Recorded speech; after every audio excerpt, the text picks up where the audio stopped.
Happy Sunday, ladies and gentlemen. Hope you guys are doing well. Thank you all for being here. I definitely appreciate you coming in. Good morning, Acadian Carpenter. Me, good to see you. We have Jack Riley and Jack Young both in here. Outstanding. Thank you guys for being in here. So yesterday I had a special event and unfortunately I was not able to go live. I did do some stuff. The event was awesome. We had a wonderful time. For those of you who are not tracking what was going on, it was WOGO. It was the Women's Orthopedic Global Outreach. This is the one that my wife works with. They're a medical-based organization. They do a lot of surgeries for people who just can't afford them, especially in different countries. They go through and work on mobility in the home. Raised something like $80,000 yesterday for future surgeries and future travel. They're going to be doing Panama in the upcoming year, and we're going to be talking about that later, not today, but we'll be talking about some things there. But we have a panel that I think you guys are going to really enjoy. We're going to be talking about some of the things that are coming up here in the next few days. So without further ado, I'm going to bring everybody up, and you'll see some very famous or familiar names. You'll see the one and only Paula Bloom. How you doing, Paula? Good morning. Good thing there's only one of you. You see my name. We have Eric, and then look at this. Who's this guy? You guys know who this guy is? I know him. Mr. Mike from the Coin Show podcast. Hey, Mike, thanks for coming up. Oh, thanks for having me. Especially short notice. He's trying to get used out of that old set before the new office and set comes up. That's true. This will end up being the last time on set. Oh yeah, you got the new office set up. Office. It's trust me, it's nothing great. But if you understood what I was working with right here, it'd be the closet with the nice wall behind you.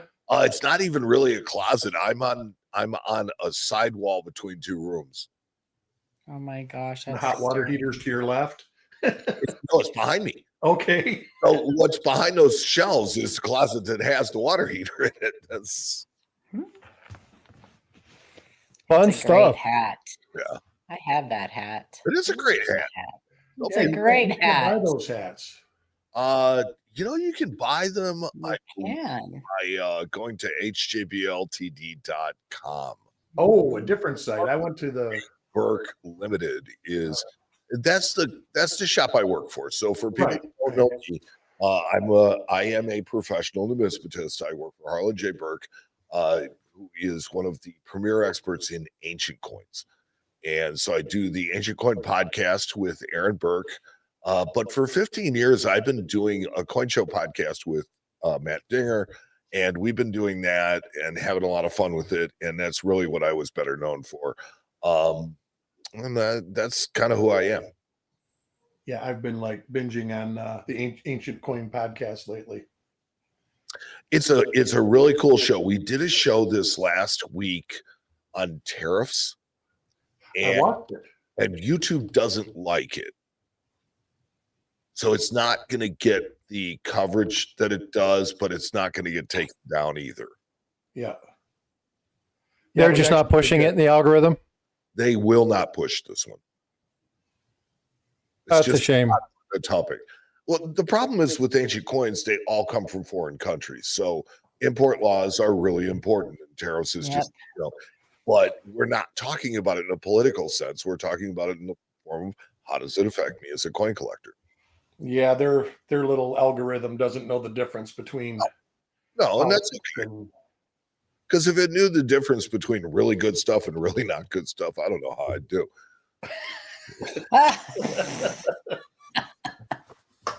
You're not the only one.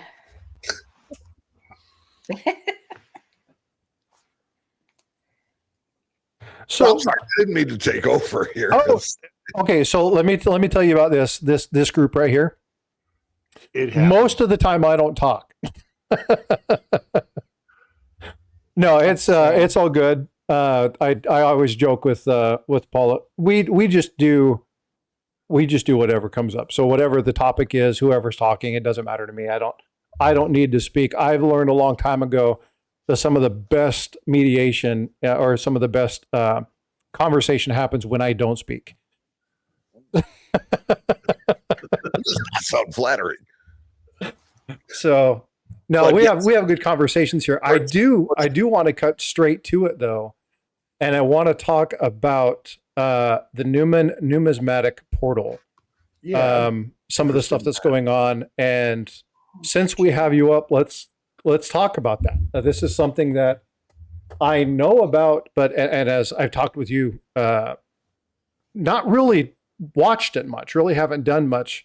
I've kind of looked through it. We talked about it just before we went live.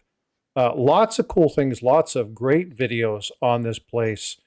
Definitely something underutilized on my end. So you want to talk a little bit about what that is? And Well, I mean, to be honest with you, my involvement with the Newman Numismatic Portal has been only as an interested bystander and somebody who has seen an opportunity to communicate and to help further my message. So they've been really, really good about that. It is a repository for all kinds of numismatic information. You can research things like old auction results. You can look up old catalogs. You can look up coins. You can look up stories. Every episode, for better or worse, of the Coin Show podcast is there. Ancient Coin podcast is there. They do, I think they have the Coin Week podcast. They have all of this stuff as just like an archive like the Smithsonian. That's kind of what they see it as, at least. This is not official. This is my opinion. And that's kind of how they treat it. And every year at Central States, Len Augsburger puts on the Newman Numismatic Symposium. And basically, he just gets volunteers from around the coin industry to do it. The person who does the publicity for it, who does all the work, for getting people and stuff like that behind the scenes, is a young lady named Leanna Spurrier. And she is Numismatic Marketing is the name of her company. And she helps Len put this on. Leanna is somebody who has been, kind of adjacent to our show for a long time, and we consider her to be a part of it. And so when it first came on, she says, "Hey, would you guys like to do your show?" So we actually did a live episode of the Coin Show podcast at Newman Numismatic Portal. Second year came, we did it again. I think the third year was when they started putting it at the end of Central States. And with that, it's Matt's travel day. But I still wanted to keep contact with him, and I still wanted to do it. So I have given a talk every single year, or actually every symposium since. I'm the closer. I'm the guy that shuts the place down. It's like I turn off the lights, and then that's it. So this year I'm going to be giving a talk on a very familiar subject to this chit chat and to a lot of other people on the panel, which will be numismatic podcasts worth listening to. So I'm going to be talking about, the different podcasting and stuff that's out there that's worthwhile and that I think needs support. I think that's really awesome. I know that you guys have talked about this on your channel. There's tons and tons and tons of misinformation out there. And I think everybody on this panel has that same general desire, which is to grow numismatics, right? Make sure we get good information, have the right people sharing information out, dispelling that misinformation. I think that's absolutely awesome. There's so many talented people that if we really want this hobby to go in a good direction, we need to make sure that the people who are out there doing the work, again, we have a couple people in chat. I've been hitting social media quite a bit lately, trying to watch these things. It's like, well, how do I find out about this coin? And it's a flowing hair. It's like, oh, well, then here's the 3 people you need to reach out to. Right? Go check out their channels. Go check out this information. Hey, here's this, link and cent variety. It's like, oh, go check out these 2 channels. These are the ones that you want to look at. right? And then making sure I direct them to these people. Like, so get these channels that are constantly doing good information and get them out there. I know that Matt was talking about what he's trying to do to engage social media and get more people in, right? I think that's important. I think we really need to make sure that these things are done, because we're never going to be able to shut down all the crap sites that are out there. But if we can share information and get people linked into the right ones, maybe we can change the world for that one or two people that can help carry that voice. And maybe overall, you can put a current out there, right? That people will know, okay, this is at least good information. Let's go check there. I was talking to somebody the other day, and I told him, I said, the smartest thing that I ever learned in college was not that it's not important to know the answers, because nobody knows the answers to everything. It's knowing where to find them. Yep. Yep. It's not whether you're right or wrong. It's the work that goes into whether you're right or wrong. Well, right or wrong is a different thing. Well, you know what I'm saying? It's the research you do, like when you're in college. Yeah. I mean, but that's the stubborn thing about facts. Whether you like them or not, they're still facts. Well, there's a horrible thing that goes around on YouTube and social media, period, called the Dunning-Kruger effect. Mm-hmm. That's, there's another one that's out there, and it's called main character syndrome. Right. Well, it's toxic. I don't even comment on stuff on Facebook just because I'll just like the stuff that I think is accurate. It becomes toxic, and then you start getting instant messages of what a moron you are, and it's just like, okay, figure it yourself.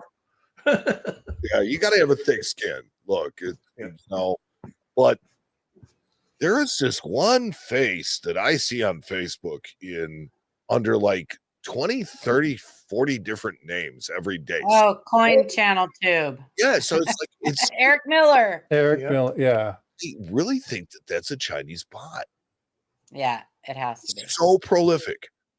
Yeah. And it propagates so much that I think it's, because that's all I have on my Facebook at work is just horrible.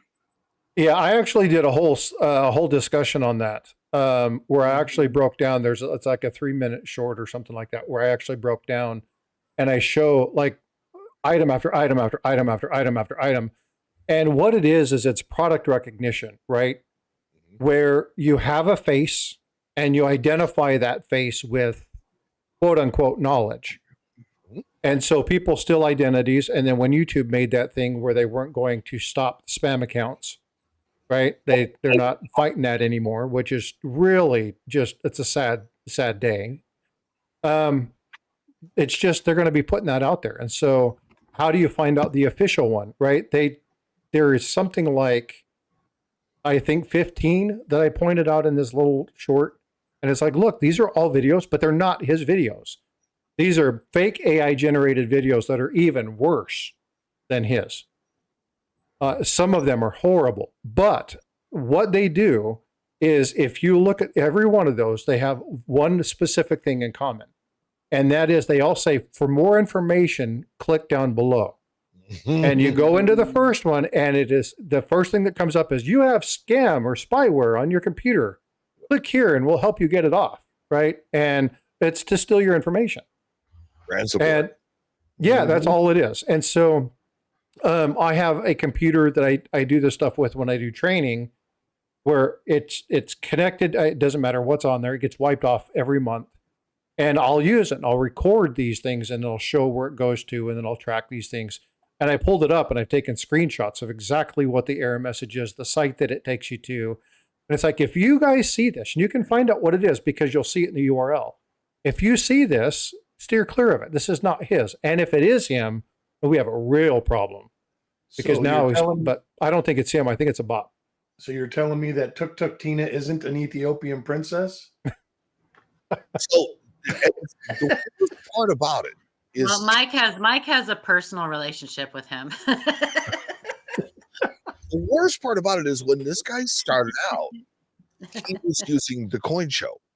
Mm-hmm. So it's like it took a cease and desist order. I mean, it really did. That's what we had. Seriously, wow. Yep.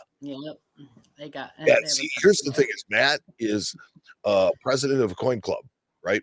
And this coin club is full of lawyers, and a couple of them happen to be property or not. What do they call it? Trademark or whatever lawyers. They're trademark lawyers. So it's like, man, it's like, okay, this will be fun. That's fun. That's good for that stuff. Yeah. That's really good for that stuff. So, and it's lucky because most people that do this don't have money to hire a lawyer to take care of that. No. And, no, Matt has no problem with that. He's not rich by any stretch of the imagination, but he does well enough that the coin show, the whole thing with the coin show was his idea. He was the one that started all of it. It's like him and I have kind of put it all together. But I mean, from word go, he's always been the funding behind it. He's always been and he's made sure that we've had everything that we need. Well, it's awesome. It's an awesome broadcast. Well, thanks. I am bummed. I watched part of it this morning, but I am bummed that I sat by my pool and drank bourbon and didn't know about it last night. I was actually. Oh, you probably had just a fine time. Don't feel bad about it. No regrets. No, I don't have regrets because, like I said, the weather was perfect. It was dry and 70 degrees. Just perfect weather for sitting outside. Mm-hmm. It was dry here, but more in the high 40s, low 50s. Yeah, it's not quite time to get out the fire pit yet. Yeah, we got another 2-3 weeks, and then it's going to be 6 months of oppressive heat. Yes, that's the one thing that we don't have here, which is how we live here. But I don't regret it. I come from Detroit, so okay. Yeah. Where do you live? I live in South Florida now. Okay. Yep. Just south of Sarasota. Okay. My brother-in-law was in Cape Coral. I'm about 15 miles from Cape Coral. I'm actually in a city called Northport. Okay. It's a nice place. Oh, love it. I love it. The hurricanes, not so much, but to me, they're no really any worse than a bad blizzard. I lost a house to a blizzard. So, ooh. Yeah. And I lost a house to a hurricane. See, I've had all the Midwest terror happen to me. So I survived the blizzard of 67. 78 was the one that took my house. 78. Let's see. There was one in, I want to say right around 2000, but I mean, they're just awful, awful, awful blizzards here. I'm going to go grab some coffee. I'll be right back. And then I survived 2 tornadoes on back-to-back nights in Decatur. Ooh. All right. I gotta interrupt you guys. Robert Pintoff just dropped $50 super chat. Wow. Right. Thank you, Robert. And he says, I'm a better numismatist because of everyone's education in this channel, providing information that makes me informed to become a better collector. Thank you all. And he's talking to everybody on panel. So thank you, Robert. I appreciate that. You're a great supporter. I appreciate the super chat. But this is exactly why we're here, is to try to provide good information. So I just want to say thank you. Last time he gave me, I think it was like 50 memberships to give away. So he's a great supporter of the channel. So I thank you for that. Hardcore collector. He has some really good stuff. Neat guy. But thanks for the support. But yeah, everybody on panel feels the exact same way. We want to grow the channel. Memberships he gave away? Say again? Were those ANA memberships he gave away? No, they were channel memberships, but okay. I have just purchased 10 more memberships to give away. Good job. Oh boy. So I'll be doing more of that. Be at the Century Club before you know it. I talk to Al like every few weeks from ANA. Uh-huh. Yeah, she's neat people. So yes. Donna? Who are you talking about? I got to rejoin that. Yeah, you do.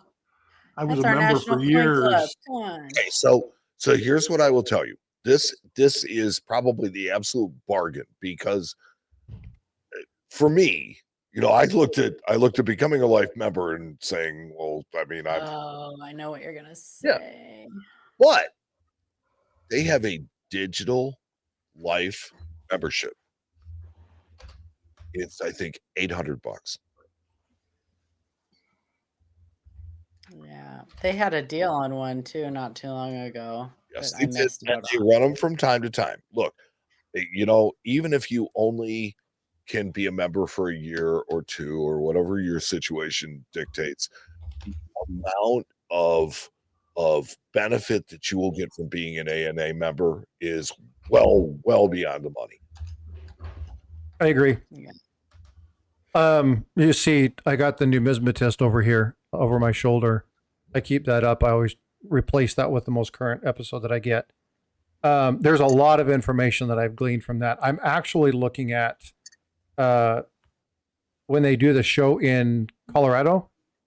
I'm trying to get my wife to allow me to go for a week so I can take some of the I want to counterfeiting go to coins. that so You know how they do the classes? We can actually sit down and go on site and do that kind of stuff. I'm actually going to try and do that this year. So we're trying to work it out so I can go, because I think that would be fabulous to be able to go do. It's in Oklahoma City, right? Yeah. You should do summer seminar. Say again? I know. You should do summer seminar. There are so many good classes at summer seminar. And here's the thing. There are. It is almost anybody can get a scholarship, a partial scholarship to summer seminar. All you have to really do is just write a paper and tell them why you want to go, and they will usually waive the tuition. Now you got to pay your own room and board, your transportation, that kind of stuff.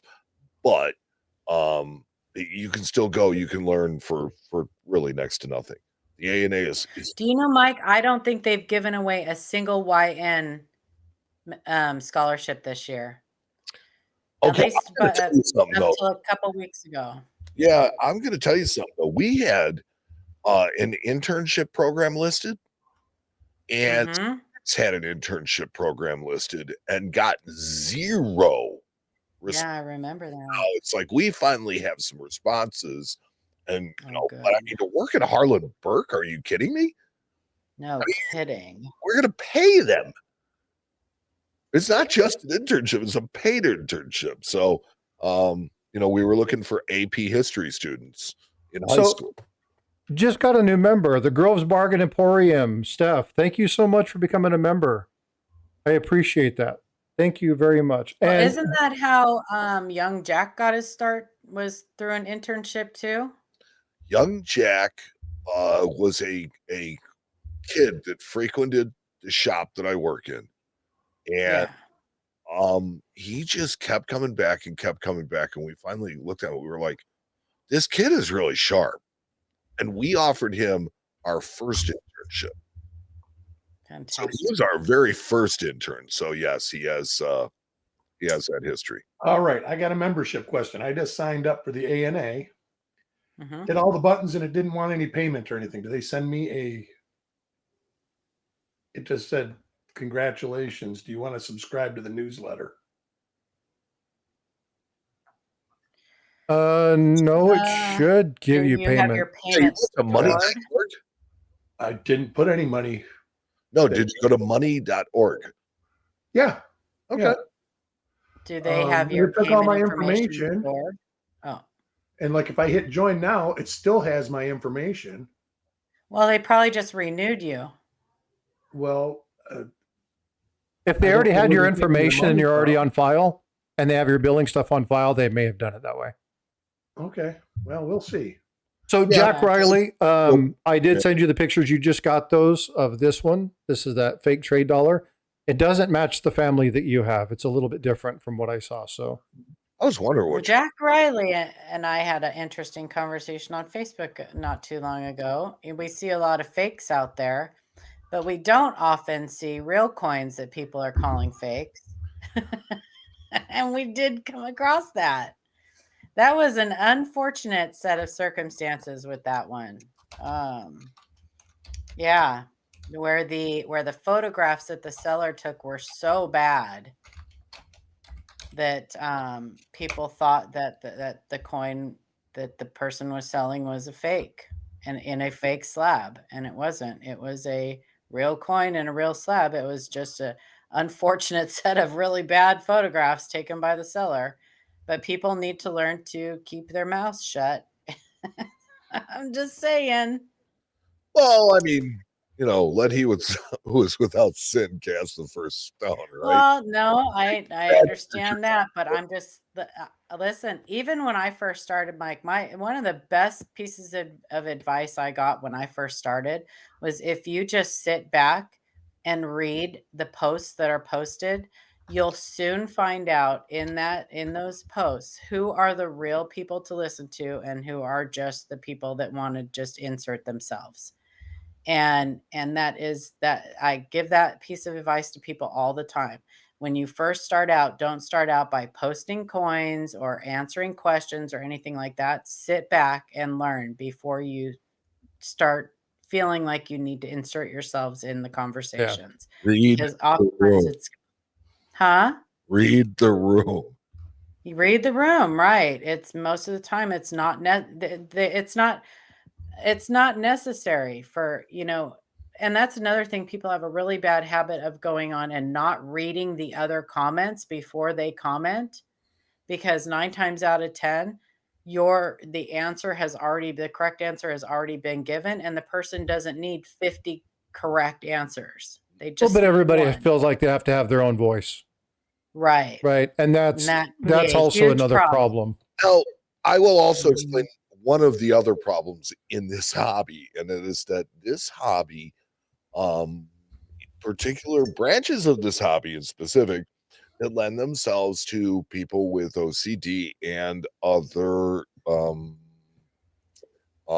afflictions of that nature. And so you get people to get hung up on words, you get people to get hung up on semantics, and you get people, that they're not really trying to be difficult, but that's just what they end up doing. So you have to kind of take that with a grain of salt sometimes. Well, but you know what? I am guilty. I am guilty of getting hung up on terminology and words and things like that. One of my biggest pet peeves is when people, are telling people they have a Vice coin and they spell Vice VICE. I will correct you. I have little things that, double die versus double die, and I know I think hey Paula, what about numismaticist? Numismaticist. It's like, just spell the name right. It's a hard word. Just say coin collector. But can I kind of redirect us back, because we kind of got off talk about numismatic portal? Yes, redirect. I just want to tell people that the symposium that they do, which is coming up next week during Central States, is a list of people that will talk about such a varied, subject or varied list of subjects that it's really, really cool. And there's something for everybody. Mm-hmm. And you might learn things that you just don't expect. So, I mean, I will tell you that I listened to a talk by Joe Bowling once.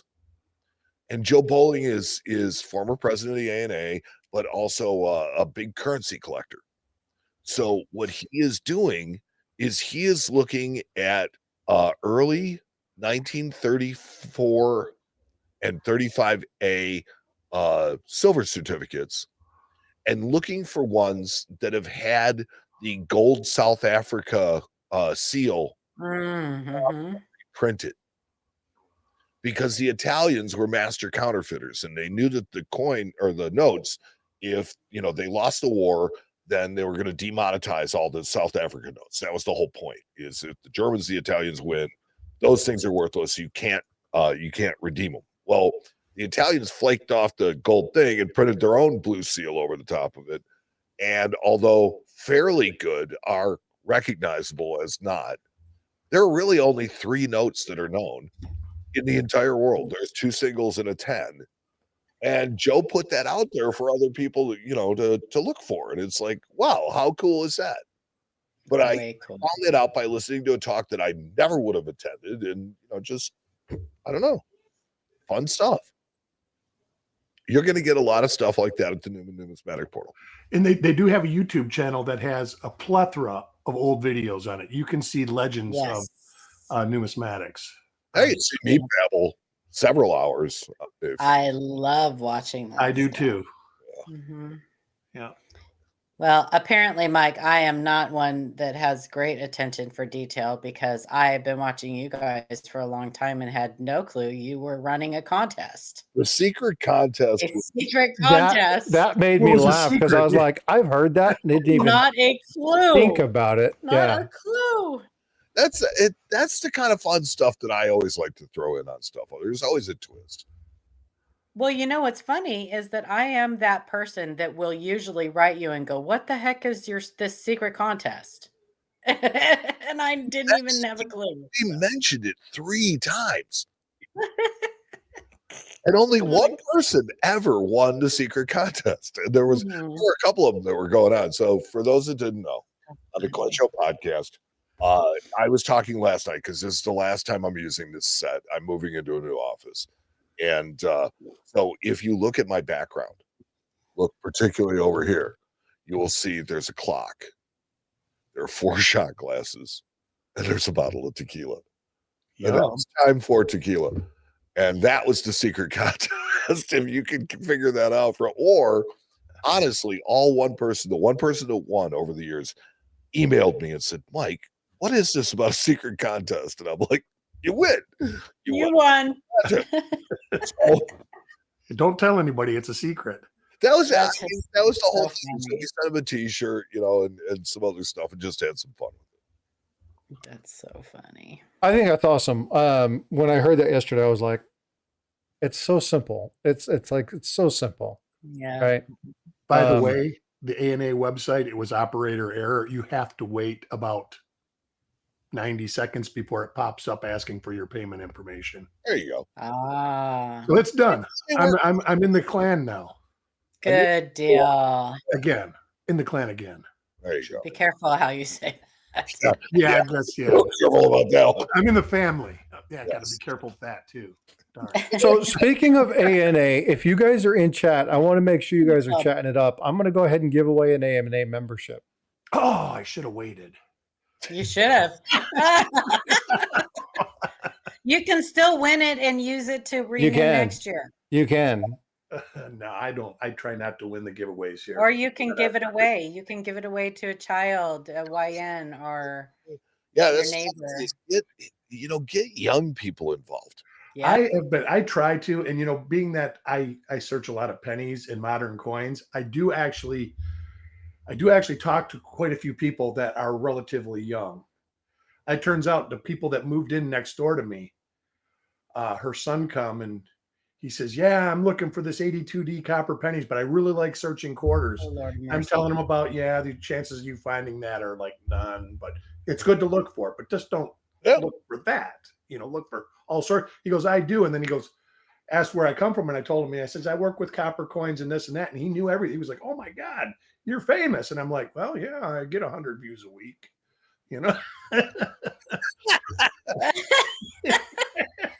So famous. But he knew, but I was actually flattered. I was like, wow, he knew me. Well, what's fun, you're talking about that 82D is, have you seen the one that Chuck did the actual math on what the odds are if you, because people say, hey, I found an 82D and I got 2 of them. Well, as soon as they say that. It's not right. But he actually did the math and broke the math down. And that it's something like 1 in 5.2 trillion or something like that. By getting it while being eaten by a shark and something else. It was like ridiculous. The chances of it actually happening. Yeah, it's unreal. But that was a lot of fun. Yes, because it's you're talking about Denver Mint. Yep. Is the only one. And you're also talking about a planchet that just isn't being used anymore, being right over. But that being said, they did just find another example in Illinois, like in the last 5 years. So there's a third example now. With the hundreds of millions of things that were struck. Well, 82 is 10 of 0.01% is still going to yield results. Right. It was over 12 billion cents, I believe, were minted in 82. Yeah. That's between both mints, of course. Right. But that's still a ton. We're only talking about Denver. Right. So there was probably 6 billion at Denver, 5 billion, so that's a lot of cents. But you don't know. They don't ever come out and say, we made this many small dates, this many large dates, this many copper cents. No. They didn't really keep track of it. They don't. So every time they change a hub or they change this was a big change at the mint for them to change the composition, so much so that they didn't make mint sets for 2 years. Right. So Eric, it's 6.012 billion for Denver cents made across all the various denominations just for the Denver Mint in 1982. I was going from memory, so so you were pretty much spot on. Population. Yeah, and so there's 3 of them. That puts it into perspective. Yeah. Well, 3 known. I mean, here's the only thing that I've got to say about cents is that people have paid such little attention to them for so long. Yeah. That the possibility of them being out there is far higher than we're at $0.50 a quarter. Absolutely. And like I say to everybody says, I don't know why they don't quit making sense. And why is the Fed Reserve Bank still ordering? Well, that's because there's a jug of pennies in everybody's house that I've ever seen. People don't take them back. Well, okay. So here's the thing. If they wanted to facilitate that, they could, and they could save the federal government money at the same time. Sure. It's really not what they're trying to do. No. So that said, you could have a bank rebuy of pennies. Right, a buyback. I agree. And they would come out of the woodwork. You would save over 3/4 of a cent on each coin. You'd still be paying over a cent, but you'd save it over 3/4 of a cent on each coin. And people would just pennies would come out of the woodwork. Well, that's what I'm saying. Every house, like my wife used to be in the storage business. Almost 40 years of owning a storage site. And every time you open the door, there's a jar of pennies. They don't take the pennies. No. They leave them there. And people around here take those water bottles from the, 5-gallon bottles, and they fill those. And they're 800 pounds and you can't move them. You're going to get a hernia and not even have enough money to pay for it. Yeah. We also have wishing wells all over the place, fountains everywhere, and copper-plated zinc cents were not meant to last the test of time. Yeah, they don't like chlorinated water, do they? No, they were not meant to withstand the test of time. So, and seemingly anywhere in America where there is water, people will are coins. Throw a wish in there. There are coins. Yeah. Yeah, they when we were in Rome, they were talking about the Trevi Fountain, right? And they were talking about the money that they make from there. I watched that clean out one time, them do the clean out of that one time. It's insane the amount of money. Yeah. It was in the tens of millions that they get from what people throw into the Trevi Fountain. And almost all of that money goes back into making sure they update the various buildings and stuff like that. So really, really cool stuff. Hey, Tiger, what's up? Good morning, bud. Morning, Tiger. The video I saw on it, they had somebody from a charity there that was like the first however many bags or whatever coins that they pulled out, they actually gave to that charity. So I think they have something every year that they do with charities, that they give a certain amount of the coins that they pull out to those charities. Yeah, it's pretty significant. Cool. They make a lot of money. Yeah. Can you imagine the pay-per-view? Put the guy in a bungee cord and say, how many can you get out in 5 minutes? That's what like a human claw. Yeah. So he's bouncing on the bungee cord with the shovel. That would only happen in America. Yeah. Or Japan. Instead of bobbing for apples, like bobbing for change. I don't know why my brain goes in directions. I play that game. That. I agree with you, Mike. You wouldn't see that. You wouldn't see that in Rome, but no. They could do that in the Bellagio in Vegas, like I'm sure they would do something like that there. Change. Yeah. See, I have games because it's like I can't elaborate on some of the thoughts. So Joseph C was the winner of the ANA membership. So exclamation point email. Send me an email and I will give you all the information to get a hold of Miss Downs tomorrow. She'll get you set up. And I'll give you your one-time use code that you can give to her, and she will set you up with that gold membership. So congratulations. That would be awesome. Human claw. Speaking of your desk, Frosty, the Guidebook of United States Coins. We were talking about that last night. Oh boy. Yeah, I need to get an update on that one. That one's from 2007. I'm gonna get one of the new ones. Did you hear what I said to? Yes. It's so evil. So Matt is a super, super humble person, right? And because of that, people like messing with him. Everybody loves messing with Matt. And just so happens that he has a picture in the 2025 Red Book. And so what I suggested to all of our listeners last night is take it to Matt, ask him to sign it. And he said, "Oh, no, I won't." And I'm like, "No, ask him." Yes. Yes.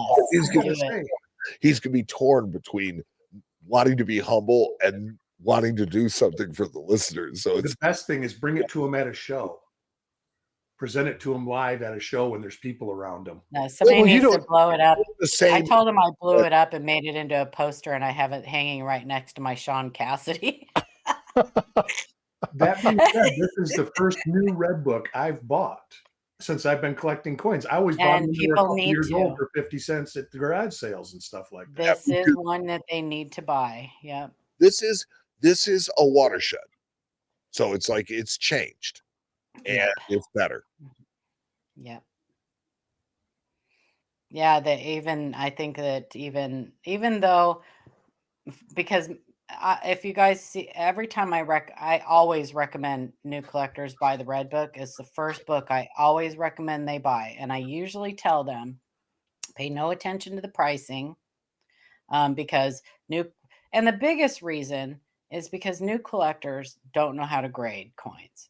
And so without being able to at least get the grade that they show in the Red Book close, the pricing isn't going to mean anything to you, because everybody's automatically going to go to the highest grade they show and go, oh, that's what my coin's worth.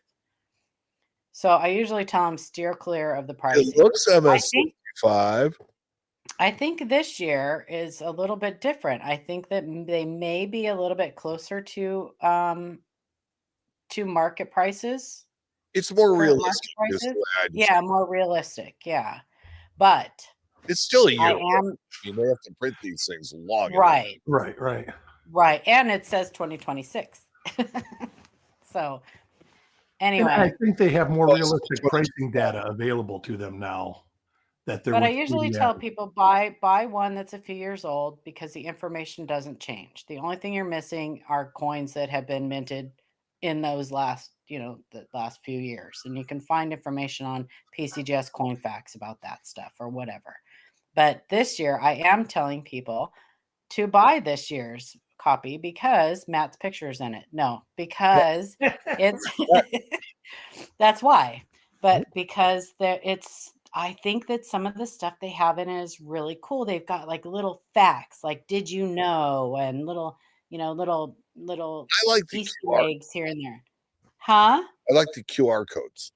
I love that they did that last year, I think, too, right? They started out with that. Yeah. There's a lot of this year, and it makes the book more alive in the fact that QR codes take you to websites, and the websites can update themselves. That's yes. Yeah. So yeah, I think that this year is going to be a good one for people to pick up. So yeah, there is that. And if you want to wait a couple years or even a year, buy this year's, next year, you'll get it cheaper than you will if you buy it right now. And you'll still have your old Red Book. The information is still relevant, but it, I definitely think you need to get this year's book, whether you wait a year to get it or not. You definitely, I think everybody should get this year's book. We spoke to Jeff Garrett and to John Feigenbaum about it, and we were asking about the changes and things like that. Well, I really think that this year's book is important. I don't know if going forward, if it's going to be buy the spiral bound edition. Boy, is it so much better. better. It's the cheapest one, and it's $17.95. Yeah. I think that if you look other places, you might find it cheaper. Just saying. You could, but to me, that's a deal. I mean, with all the information that you get in that book, if you collect one, 100%, yeah. Yeah, 100%. And again, if you want to buy the nice one, the really nice bound one that has all the other items in it, this one's only $26. There's a paperback, there is a bound, there is a spiral, there's a large print edition. And they also told us that Mega Red is going to continue. Okay. And for those of you that have eye issues, they also have this one too, which is large print. I'll be sending that one to Paula. That's for me. No, but if you guys have eye issues and it's hard for you to read those, they do have this. And this is one thing that I do like about this. I have visual acuity issues ever since my eye surgery. I see really well, but it's hard for me to read inside that 18-inch window. So having something like this is really nice. So it's really cool that they do this for the if for the collector. Really cheap, you can get the Kindle version for $9.99. Yes, you can. Yeah, you can get the digital version. Yeah. I just like I like books. I'm with Mike. Mike and I are kindred spirits when it comes to that. I just like books, and I lost hundreds of books in a flood. And I said, I'm never going to get books again. I had a bunch of books that JT Stanton gave me at a fun show, like in 2002, 2003. Gosh. And they were great books. I mean, it was like I said, the one was the Book of Joja Gems, which was out of print for 25 years then. And they all turned into mush when my basement flooded.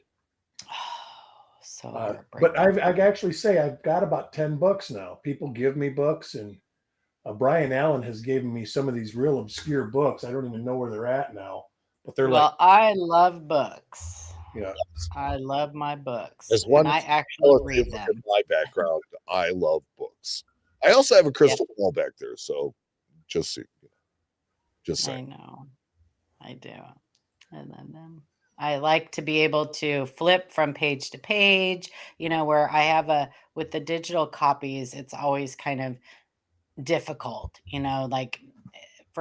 it's easier for me to find what I'm looking for in a book than it is to try to find it in a digital copy. And it's quicker. So, but that is an option for people. But back to the Red Book, whatever you choose, just choose to get one this year. Choose to get this year's copy if you can at all pull it off. I think I'm gonna pull some money from our budget, our channel budget, and buy a few for giveaways. That's a good call. Giveaway. Yeah. Yeah. So, folks, again, people are teasing me in chat about having a 2007. Your Morgans and Peace and your flowing hairs and all that stuff, none of that stuff changes. Right? Your vintages are going to be there, all that stuff. Now, there may be new things that come out, but again, we have other resources for that. I'm not utilizing it for prices. And I'll be honest with you, even though, and you collect the innovation dollars, right? Yes. Okay. So even though some of those I'm really looking forward to, the shuttle and they were nice this year. I am buying innovation dollars this year for the first time ever. The set is really nice this year. I'm buying the reverse proof set of the innovation dollars this year for the first time because I do like this year's. Suggestion to you, Paul? Sir, always. Go with these circulation strikes and put them away someplace where they're going to stay nice and golden. But I love the reverse proofs. You buy the reverse proofs too. Okay, so you're saying buy both. Well, buy what you like, always. I always do. Yes, buy what you like. But the circulation strikes, nobody knows about these things. And No, it's yeah. long been my contention that with the way that these things turn brown, Yeah. I mean, they turn an That ugly. manganese. It's that manganese. Well, what's going to end up happening is it'll end up being like red Lincoln cents. Yeah. They'll pay a premium for color if they ever start collecting them. Yeah.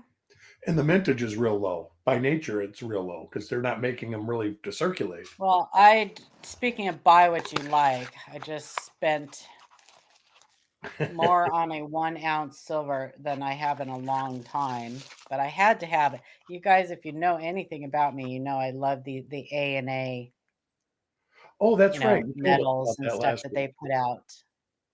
And I got myself one of the 2024 Chicago Yes. World's Fair Money A&A.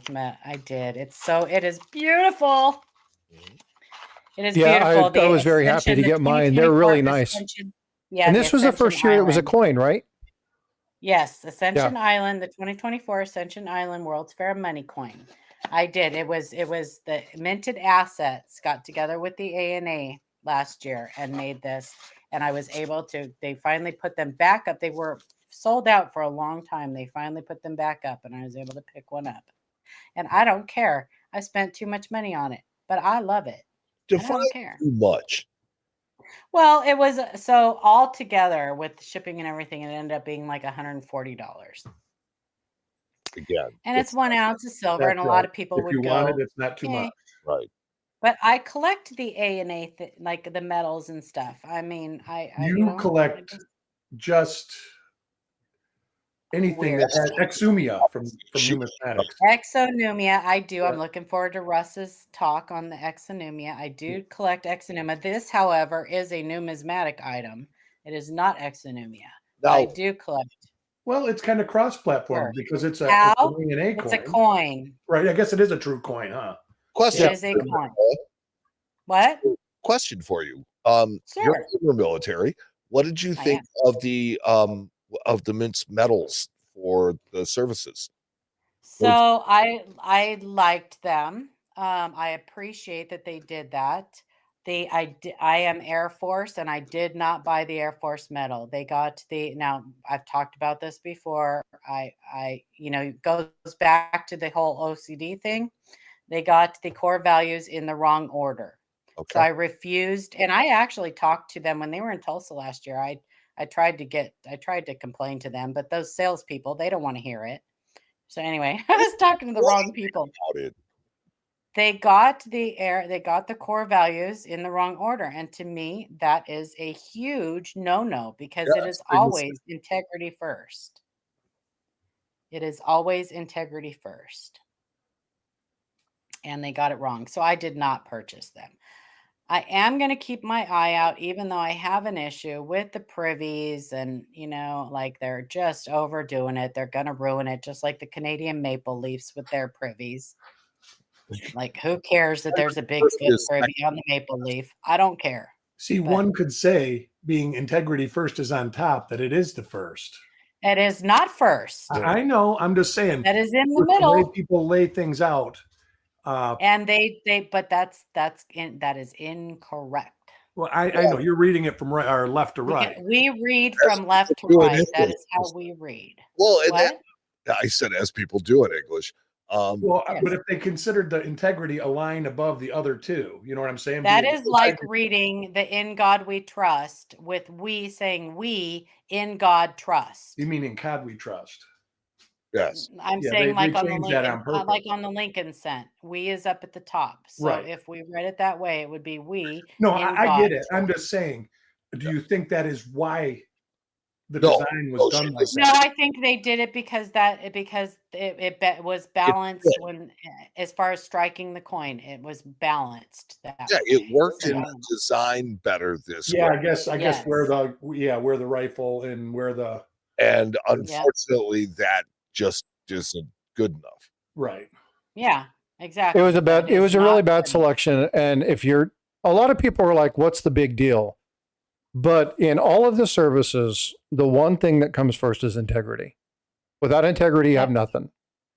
Right. And so I know they put integrity up top. And I had this discussion And with. it does say integrity first. No, but Eric, integrity first. I understand what you're saying, but I'm just trying to play devil's advocate here. But you won't be able to play devil's advocate with people who are in the military because it's wrong. And I'm not trying to. And order of merit matters. I had this discussion with a major general who used to be the Surgeon General of the Air Force. And he's like, I understand why they did it, but I would never own this. And that's the prerogative. You don't have to own it. Yeah. So, and again, a lot of people don't understand that. And again, it's not, and Paula and I have talked about this, God, probably about 100 times in the last 2 years. Mm-hmm. Right. Oh, it's been at least 5 times since we've been doing this. Yeah. Since the coins come out, we've had this. I mean, I've never actually looked at the design until just now. It's true. I am kind of curious to see. So they're doing privy marked ASCs towards the end of the year, with military privies. Now, I think this year they're doing the Marines. I want to say Army and Navy. I'm not sure if they're doing the Air Force. I think it's Army, Navy, and Marines that they're doing this year. The privy marked. And the only reason you know that they're doing them is because the number at the bottom is like 241 PM. And the PM stands for privy mark. So in the identification number, it says PM at the bottom. And it's in the American Silver Eagle program.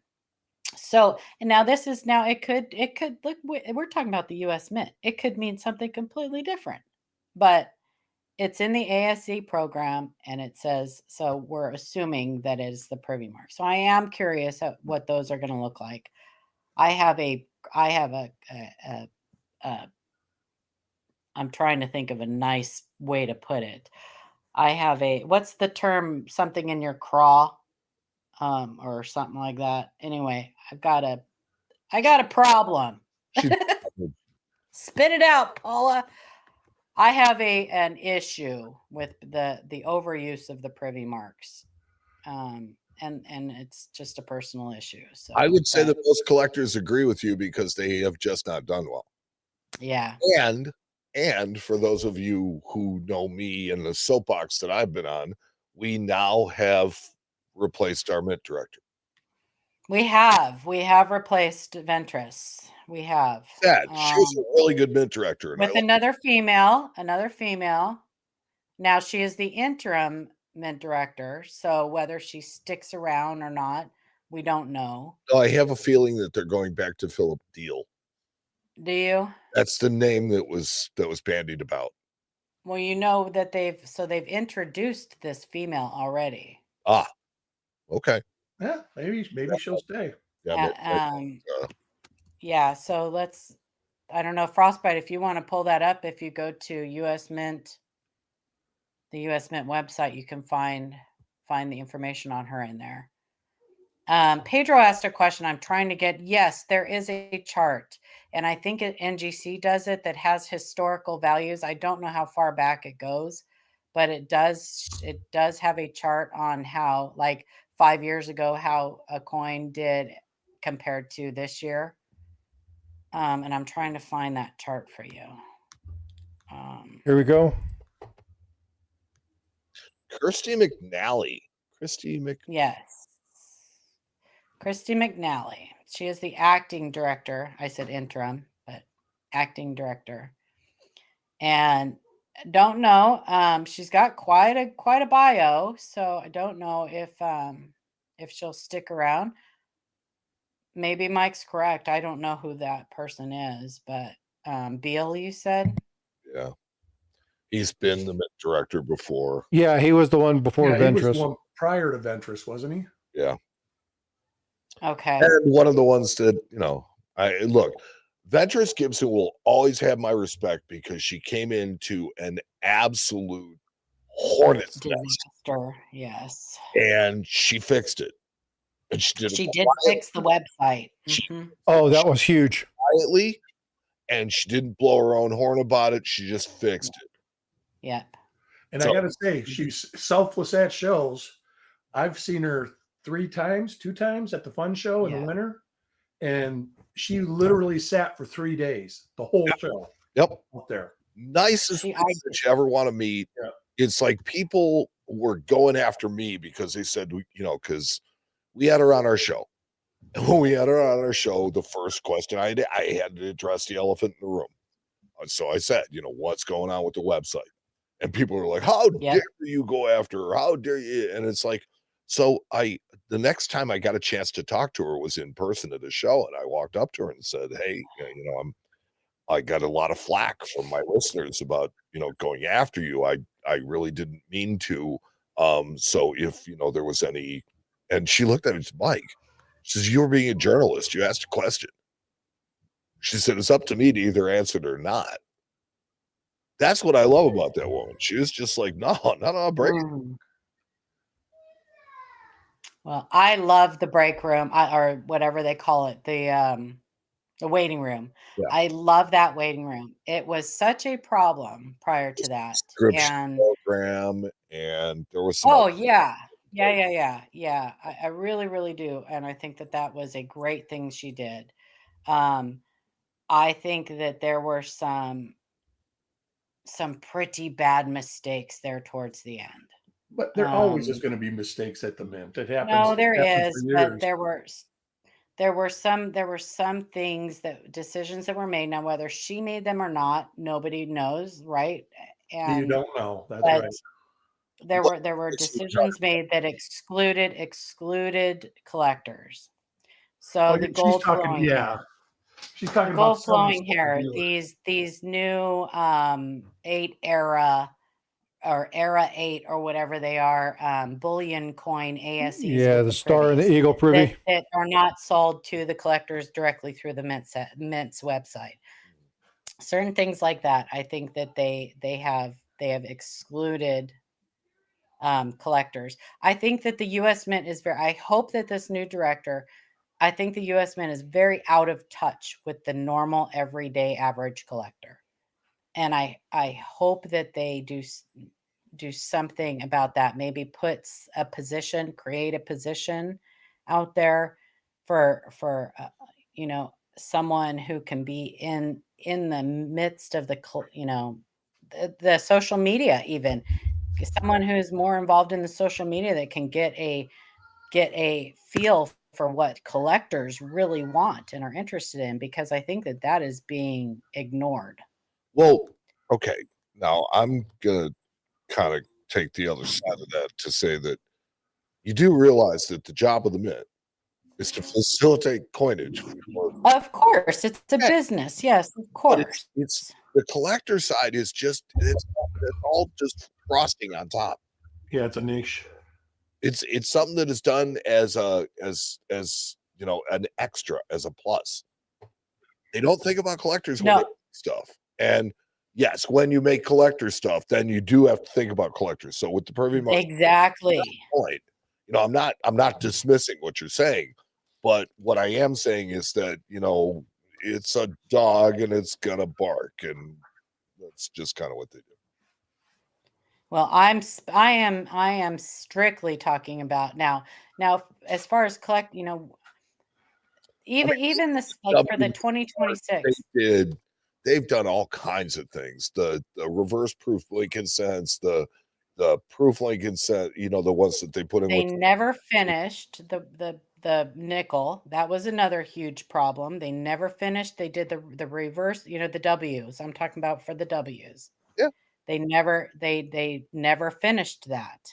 A lot of people were upset with that.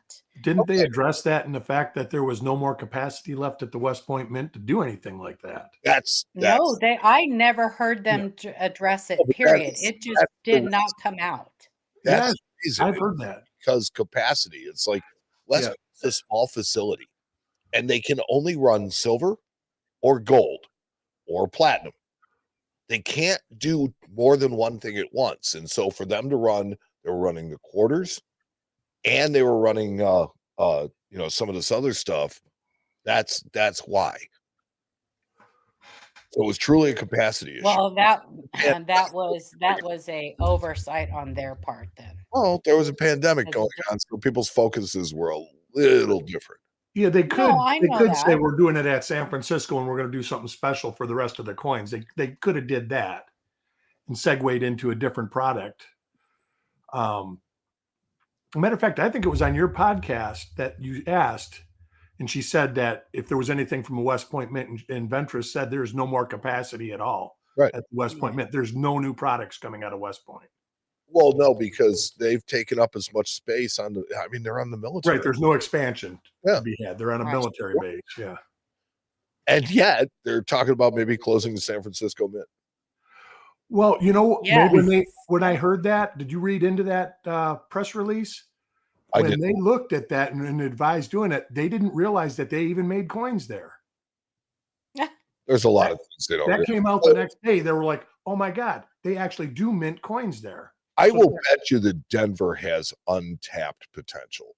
Yes, I beliove it does. You want to put all your eggs in one basket. That's the so. What will be interesting going forward? I'm just gonna make. I just want people to keep their eye out. So since 2012, the San Francisco Mint has made business strike quarters. A lot of people don't realize that. They have made business strike quarters since 2012. They did it all through the women's quarter series.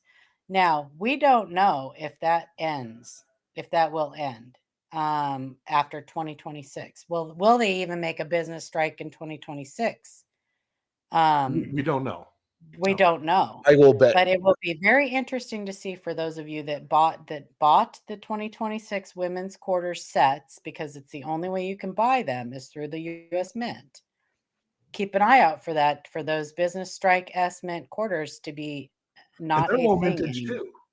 There's another one that's low mintage in very low mintage. They're way lower mintage than the W quarters or any of those. Yep. Yeah, they're low mintage, but they're made to order. So if a lot of people ordered them, they will make more. You can find them at really good coin shops. Yes. Shameless plug, Harlan J. Burke. You sell them. I will advocate for people going back and getting the S Mint quarters, because I think there's like the innovation dollars. There's enough people out there that just don't know about them, that they're not going to be, they're going to be sleepers. Yep. All the way back to 2012. So they go well back into the national parks, which there's your messed up series. They did parks where the mint set finish changed in the middle of the series. They started doing S Mints out of nowhere. They started doing Goofy out of nowhere. It's like, it was just all over the place. Don't know if they are or not, if they're going to close it or not. All of the, a lot of stuff is just kind of guessing. It was just like this debacle with the 2025 Lincoln set. A lot of people lost a lot of money. They still are. They still are. This hasn't stopped. And they still are, yeah. A lot of money. Greedy people. That's the thing about the pennies. I just had this discussion yesterday. There was a fella, they're going to quit making the pennies. I says, it's not just that easy. I says, if the Fed Reserve Bank tells the Treasury they need pennies, they're getting pennies. Since the executive order, there was no executive order. It was just he never wrote up an executive order. No, everybody told thinks the mint that there was actually an executive order. It's the guidance. We'll put it that way. Yeah. The mint has struck $500 million pennies. So $1 billion.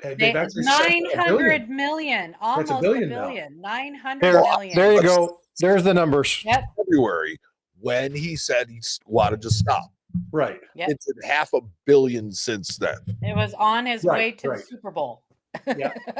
30,000 feet in the air. And that was my thing about he goes, well, I don't understand why. I says, because everybody's got jars full of pennies at their house. They need pennies. Because he's like, banks don't need pennies. There's pennies all over out there. And it's like, yeah, but nobody takes them back. And everybody sits them in a jar. And it was the same way with the last year's nickels. So now I will say last year's nickels have a really low mintage if you put it all into perspective.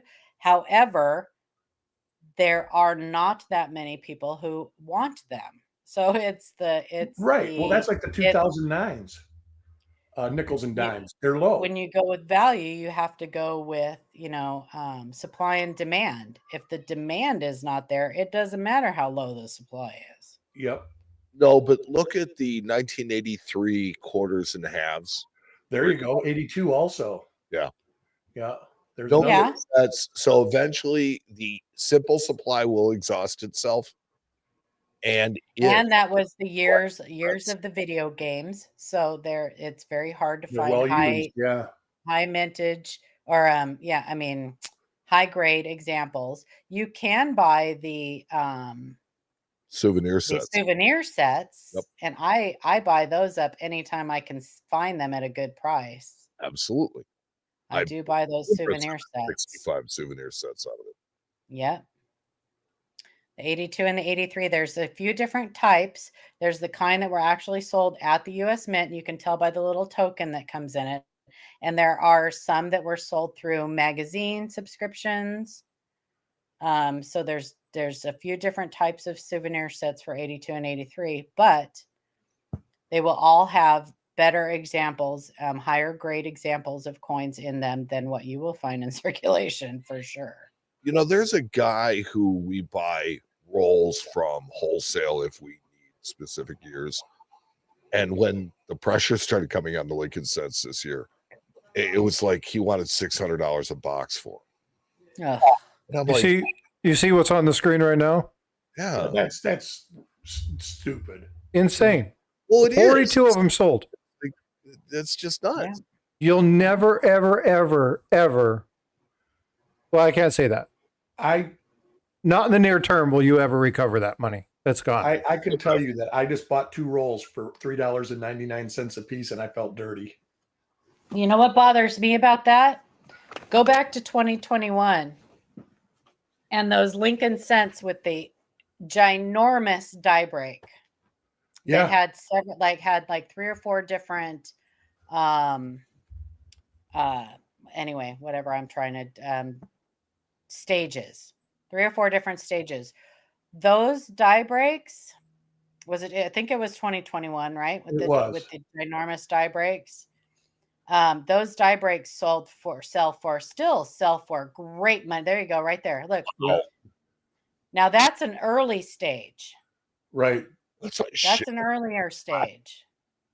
So those are the types of things that you are missing potentially by not looking through those boxes of sets that you're leaving stored, hoping for whatever you're hoping for. You know me. One day I'll look through every penny I own.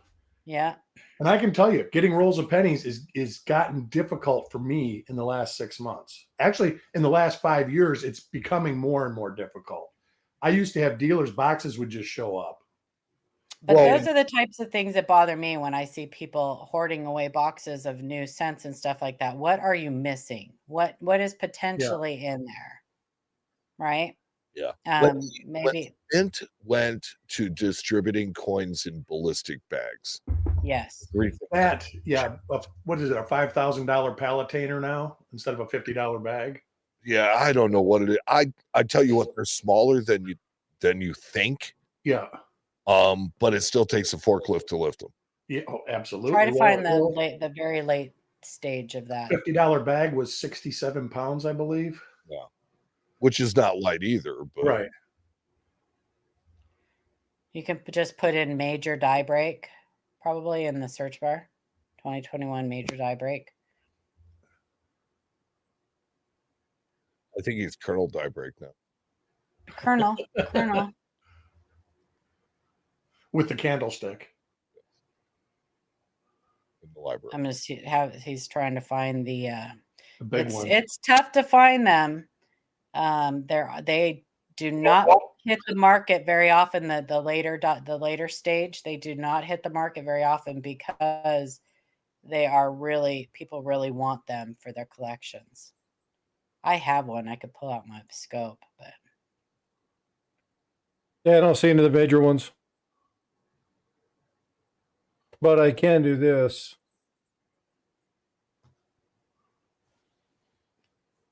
But anyway, that's so when I see them, that I'm a coin roll hunter at heart. And so I could not leave an entire box of unsearched coins. And like Mike said, they're not all, just because they say that they're all brand new cents, they do get mixed in those ballistic bags. There's a good photo of one. Yeah. And you get circulated coins in them. So they're not all going to be. You can get circulated cents in brand new boxes. Yes. It happens all the time. Because they fill a hopper up, and you don't know when they're filling the hopper up. If it's exactly that one down in the lower left down there, that's lower left, right there. Yeah, that's the latest stage of that die break. That is where that piece of that die, and if you look at the reverse, it'll look just like the reverse of a cud looks, where it's it didn't fully strike up. I think that middle one right there. Yeah. Yep. And there should be a reverse picture. If you keep, hello, $29.99 for 1 year. That's a bargain.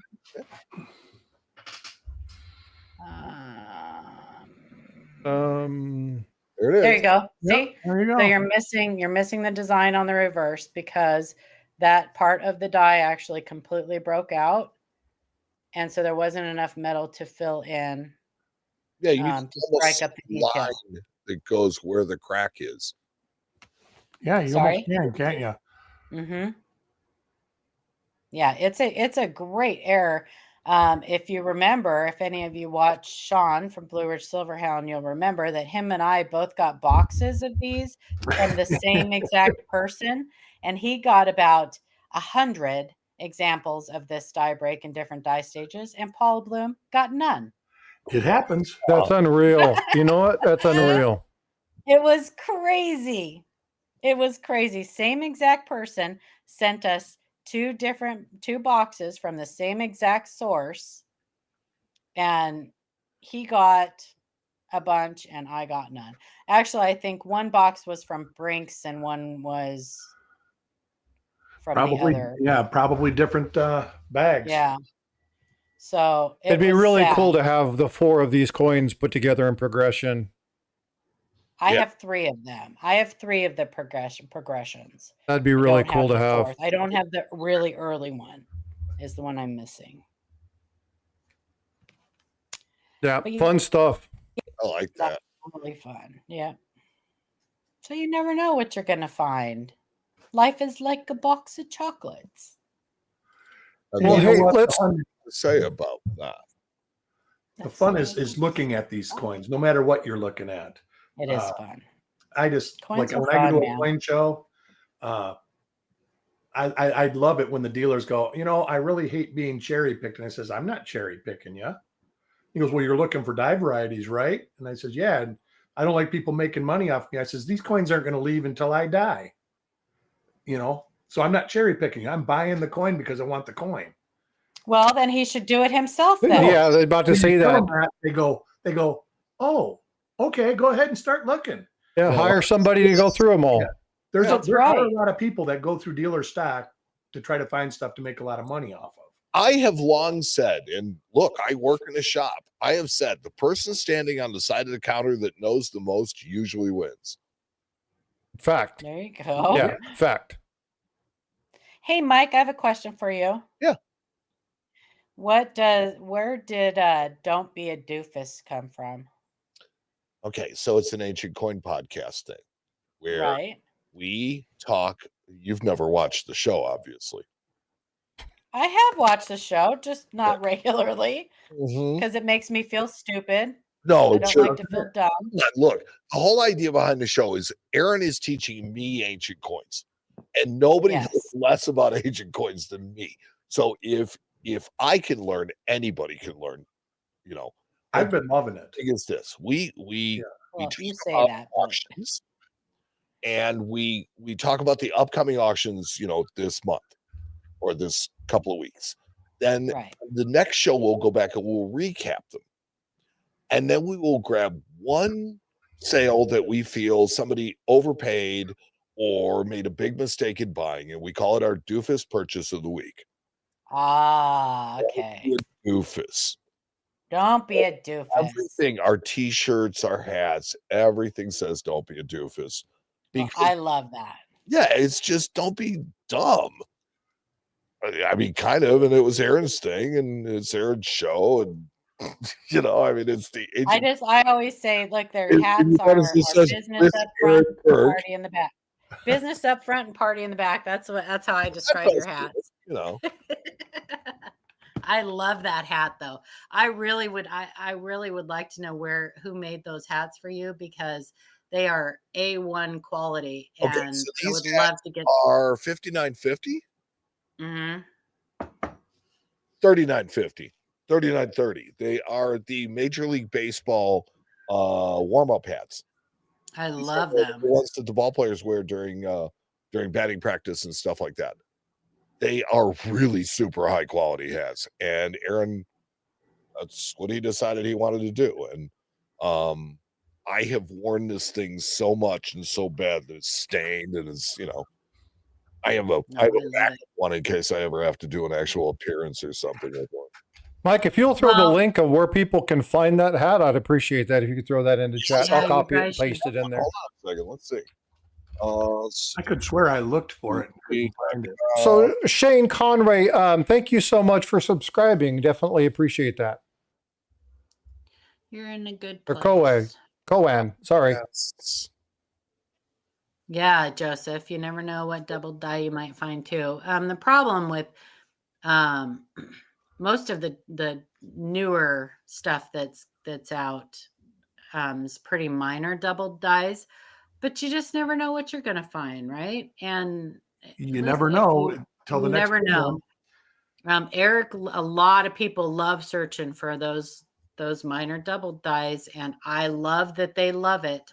They're not for me, but I love teaching about them, and I love that people look for them because it keeps you in the hobby, and that's all I care about. Look at the 2023 in the hobby.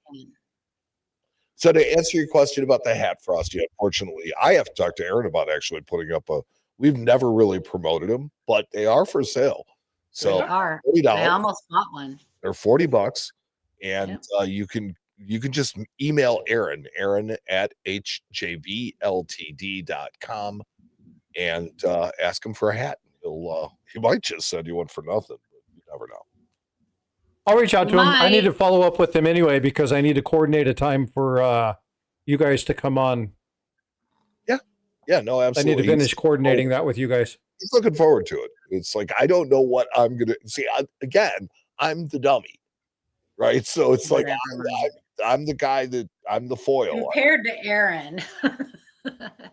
Well, I'm always amazed the knowledge of that guy. I mean, so it's one thing to understand coins and being able to tell if things are real or not, but to off the cuff be able to talk about the history and the historical context and what's happened and the known counterfeits. And I mean, he's a walking encyclopedia of ancient coins. A catalog of 2,500 years or more.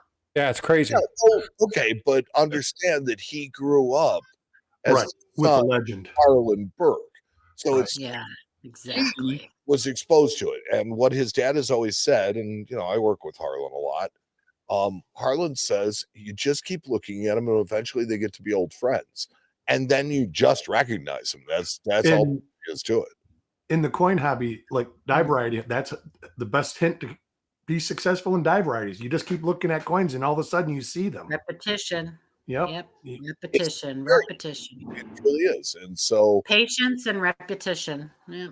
And not only does Harlan have Aaron, but his daughter, Shanna Schmidt, also ancient coin dealer and A&A governor. So, I mean, we're not talking about, people that are just average doofuses in this business. We're talking about people that are leaders of the business. And I'm really, it was on my bucket list. It's funny. A lot of people don't understand that I've been doing podcasting for a long time, but as far as doing this for a living, I haven't been doing it very long. What did you do before you worked at Harlan Burke? Me either. I wish I had been. Never guess in a million years what I did before. He made pizza. Milkman. Minor league umpire. Milkman. I like the guesses. I was a customer service manager for Blue Cross Blue Shield. Actually, you would be a great My customer next guess service would have been Walmart grader. manager. I had 22 ladies that worked for me, and I ran a department in a call center, and I had some really phenomenal people that worked for me. They made me. Look at the guesses. Pedro said ballerina. Nice. Oh, you know.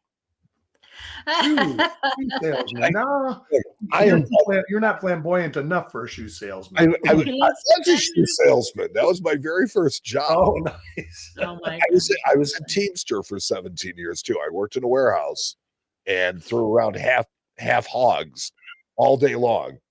Ouch. Oh yeah. Oh yeah, you're in Illinois. That's a huge hog country there. Yeah.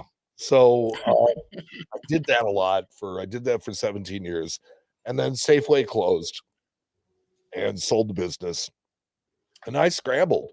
But I had started doing the podcast, and it just ended up working into Aaron coming to me and saying, "Hey, I'd like to talk to you about this job." And I'm like, okay, you know. That's cool. Great. Now, were you a coin collector in your youth and all the way up? I'm sorry? Were you a coin collector all while you were in the Teamsters? And all right. Well, yeah. So when I was a kid, I did the normal thing. I got away from it when I was in my late teens. Yep, we lose them all at that. Oh age. yeah, you get different interests in your After I had kids, I Girls. back into it. Yes, Yeah. I have 3 girls. No, we're talking No, about she was saying when you get a girl, that's when the guys fall out. Yeah, when yeah. the boys It's things start to with get interested in curves. girls. It's things with curves and things that go around curves. Yeah. Yeah. Yeah, exactly. Yep, cars and girls. We lose the boys to the cars and girls, and then they come back after, The cars usually stay though. It's usually when coins the and cars cars. break down and the women. Every once When in the a while. cars and the women break down, we get them back into the hobby. Let's hang around every once in a while too. You know.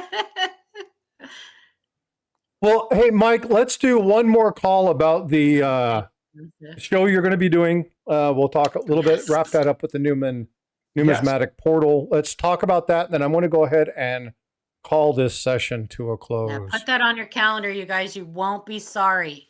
Look at the entire schedule for sure. It's in alphabetical order, so I'm not. I watch it every year. Last, but so I'm going to be giving a talk on numismatic podcasts and good information generally. That's what I'm going to be doing. Is I'm going to kind of take what I've heard here and what I've heard on a couple other places and amplify it into because we really have over the past, I want to say like 4 months, kind of melded into this community. And it's a great community. It is Yeah, great. it is. And we all kind of did our own things, but now we're kind of doing our things together. And I think we have much more strength this way. Absolutely. And the consistency of message is way better. Yes. So that's what I'm looking for. And so I'm going to talk about places. I'm going to talk about people that have bad information. I may even have a slide or two with somebody's picture on it. Good. Well, see, I can do it there. Right? Yeah, I know. You almost did it one day. I wanted to. God, I wanted to. I know you did. Yeah, usually Chuck's the only one that does that. He comes right out and says, I'm not going to hold you back anymore. My thing is that I have to worry about getting Matt sued. Right. That's the problem. It's like nobody's going to sue. What are you going to take from me? A water heater? So the tequila bottle. Yeah. So, it's one of those things where you always do have to be kind of careful what you say. But I am going to call it like I see it, and I'm going to talk about live coin Q&A. I'm going to talk about Frosty. I'm going to talk about Chuck Daughtry. I'm going to talk about Jack Young. I'm going to talk about, a lot of these guys out there that do really, really good stuff. Shannon Smith and Casey Coin Guy. And, they're people that are all on the same side. And they're creating content out there. Even Amanda, who doesn't say anything, is out there on the right side. Amanda she's is amazing. The backbone of so many things, and people don't realize it. And I'll tell you something. She knows her stuff. So don't ever question Amanda's knowledge No, on coins just Yeah, because she's no, it's a lot of quiet. stuff. She's just quiet, and it's like, And Oh, you she's don't realize quiet, but how much work behind Yeah. the scenes there is to do a Yep. lot of this stuff. I mean, I Yep. basically put in 60 hours a week editing websites, editing files, photographing. She does Stuff not like get that. the credit she is due Yeah. for there's an sure. old saying that says still waters run deep. So get My her grandfather used to credit. say that it's not the person that makes the most noise, that you have to pay attention to. It's the Yeah. quiet ones. The quiet ones, when they speak, are the ones you need to shut up and listen to what they have to say. 'Cause And when she is an extreme often- force. Yeah, when they don't speak often, usually when they do, there's something there. There's poignant information, so you need to be quiet and listen. And Paula, you know this. I call Amanda out all the time. She's amazing. Always dropping little tidbits of information, and if you're not really paying attention, you can miss those. Great graphic arts. But She's yeah, great and the overlays and stuff that she builds, and some of the stuff Yeah. that's been done, it's just she builds amazing tools for people. So yeah, And she and she's doesn't blow probably her- lurking right now. Oh, I'm sure she's out there. Yeah, and she doesn't blow her own horn about it either. No, That's- no, she doesn't. Never, never. And she's got a wit. She is She's hysterical. funny, but she Yeah. just does it, and she's very. I love the satire, sarcastic, She is kind humble. of, and she's really good at it. Like Amanda's a lot of fun. dry. Yep. So all right, well, hey, Yeah. especially for the very last minute notice, Mike, thank you so much for coming up. It's been an honor, one, It was getting to know great. you, having you up. for having me. Hopefully, if you guys haven't seen the Coin Show podcast, please go check out Mike and Matt. Yes. If That you new haven't seen episode the in book Ancients, last night. go Yeah. check out Ancient Show, Coin Show podcast. Those are two amazing shows.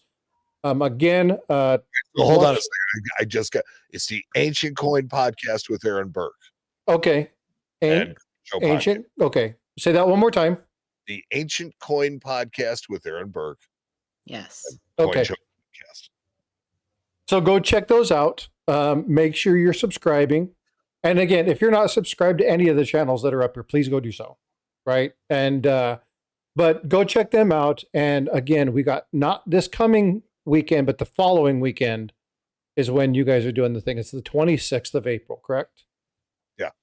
Just over 2 We weeks. have a new live episode 243, I think, of Coin Show podcast this Saturday.